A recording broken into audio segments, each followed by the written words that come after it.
Hey guys, what we're going to be working on today is finishing this tranny tunnel. This is the Ambition Road Firewall.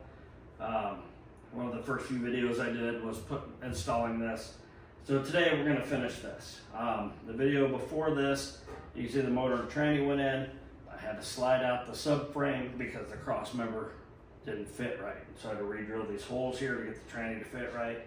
But this isn't the monster T56. This is out of a 2005 GTO. Was rebuilt using Corvette synchros. Should be a good tranny for what that 5.3 is going to throw at it. I'm still undecided if I'm going to go ahead and make this so a monster can fit or not. Be easier now than later, but we'll cross that path in a minute. So what I am going to do is go ahead and make a cardboard template out of this. Emailed Ambition Road, they sent me some ideas to finish this off, and one of them was a recessed bell housing area. So it looked pretty cool. I liked what they did with it. I'm going to go ahead and do that. So I'm going to recess this. It's going to look pretty neat here. This bigger bell housing will fit right in there. So we'll get cutting this out of cardboard, and I got a really cool trick coming up that I learned from YouTube. So stay tuned. Today we are going to make a recessed firewall, but what I wanted to go over first is how I make templates so it's easier to cut out of metal and weld it in place, and you get a great finished product without wasting a lot of material. So first of all, I ordered an AMD Auto Metal Direct, just a piece of sheet metal from somewhere. It's like 25 bucks. This comes in a piece like this, pretty thick. I believe it's 14 gauge, maybe 16. I don't know. So it's like 26 bucks plus like $7 shipping, so it's not too bad. So secondly, I was looking for some chipboard and I came across a video on YouTube, and I can't give them credit because I don't remember who it was. But they said to buy this from Home Depot, so I went and got it. Today it's called Ram board. It's to protect flooring when you're moving into a new house or whatever. The contractors usually use this. The reason why Ram board's so good is it's 5 times thicker than the rest of it. It's really thick, bendable cardboard. So 50 feet in this, 39 bucks. So you can be able to keep it in the garage for a long time. So anyway, this looks like it's going to work really well. I used to use boxes and everything, but they don't bend well, they don't shape well. This stuff will shape up really well. So, secondly, my readers, which I can't see up close. So, next, drywall square. And the reason I use a drywall square is it allows you to get on that cardboard and use your razor knife and go right along the edge so everything's cut nice and square.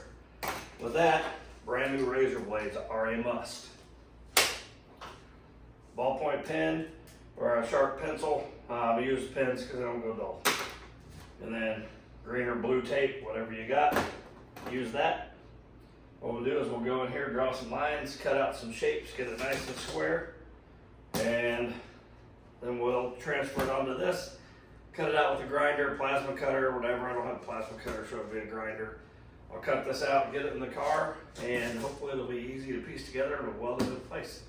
So stick with me. Let's get it done.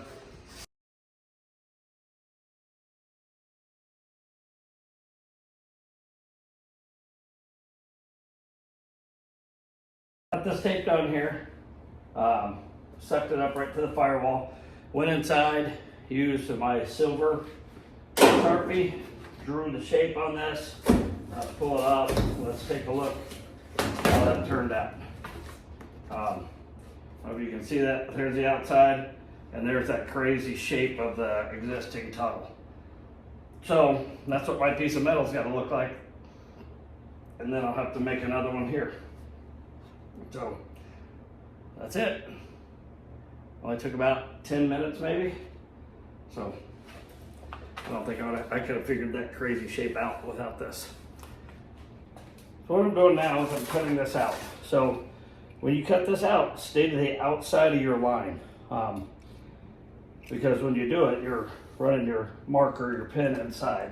So if you stay to the outside of your line, you'll be closer to what you need. So let's go ahead and finish cutting this up. Then we're gonna try it, measure it against the tranny tunnel and see how it fits and make some minor adjustments as we need it. Up everybody, turn up your volumes. Announcement. I got good news. We're extending arts and crafts time by 4 hours today. My fingers hurt. What's that? My fingers hurt. Oh, well, now your back's gonna hurt because you just pulled landscaping duty. Anybody else? So as you can see, I have that shape done now. Now I need to make about an inch piece that's gonna go inside here to finish that tunnel off. So what I'm gonna do is I'm gonna use the square. I'm gonna cut exactly a 1 inch piece off of this, and I'll get it in there and we'll get it taped and see where we sit. If we sit good, we can go ahead and start cutting it out of the metal and get it welded in. Something I noticed, I cut that shape out before you saw, and I cut this about an inch. Well, the problem is this sits about 1 3/4 in, and this connects all the way here. This is actually welded. So I'm gonna cut this back and I'm gonna do all this at 1 3/4. So this recession that I'm about to weld in here all looks the same, it's uniform. I just think it'll look a little nicer when you look at the engine bay with all this being shaved and there won't be any wires showing or anything.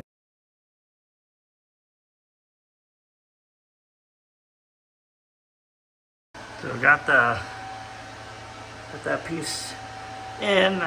It's not finished welded yet, but just kind of been working my way around it. Next, I'll cut that piece out for the tunnel that we cut out of cardboard and get that in there, and then I can finish welding all of it.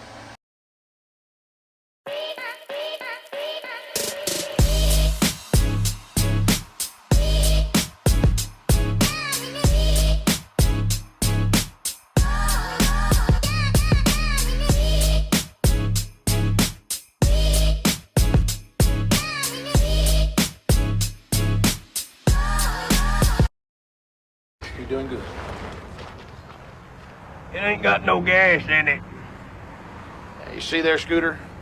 Thinks of the simplest things first.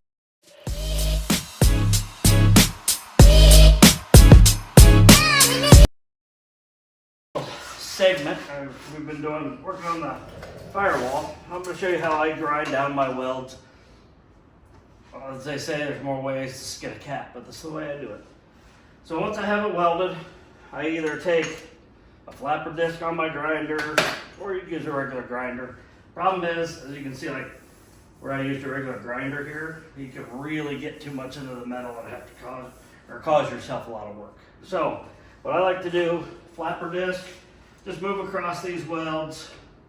I'm not a great welder. I know how to do it, but it's not perfect. There's people that can really weld, but anyway, so I move this down till I get about to the point where then I move to a die grinder, and then I use a die grinder with a flapper disc, and then I just finish it off. Use it nice and smooth.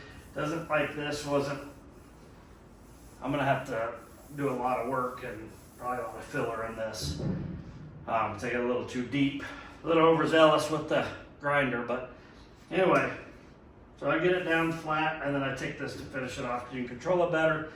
You can stay right on that weld. What I noticed building this car, doing the metal on it, if you start getting off your weld, the regular car, this is pretty thick metal, but this is thin metal.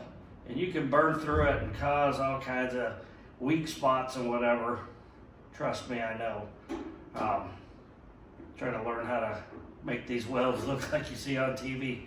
It's not easy to do. It's definitely an art form, and it just takes practice. So don't get in a hurry is my biggest piece of advice, and then everything should be easy. Slow down. Don't go outside of that weld. Stay controlled, and it'll come eventually. So just practice, and you'll get better and better. Coming along pretty nice. Gotta fix one little thing in there, and I think we're done with that recess for the transmission.